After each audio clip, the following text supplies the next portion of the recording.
पालिकेच्या शाळांमधील बालवाडी वर्गातील विद्यार्थ्यांच्या लेखन साहित्यासाठी निधी 5,30,08,755 रुपयांच्या खर्चाच्या प्रस्तावाला शिक्षण विभागाची मंजुरी. विठ्ठलाच्या दर्शनासाठी छत्रपती संभाजीनगरमधून पंढरपूरला आलेल्या भाविकाची प्रकृती खालावली. आषाढी वारीच्या इतिहासात एअर अँब्युलन्स सेवेद्वारे प्रथमच रुग्णावर उपचार. मुख्यमंत्री फडणवीसांनी विमानतळावर एअर अँब्युलन्समध्ये रुग्णाची भेट घेतली.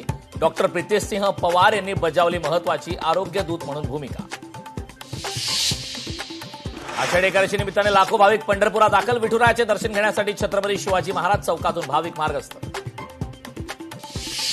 निफाड तालुक्यात पावसाचा हाहाकार. सायखेडा पूल पाण्याखाली. चांदोलीत पुराचं पाणी शिरल्याने नागरिकांची उडाली तारांबळ.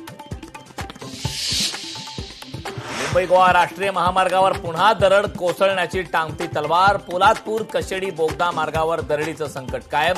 उभ्या डोंगर कापणीमुळे सुरक्षेचा प्रश्न ऐरणीवर.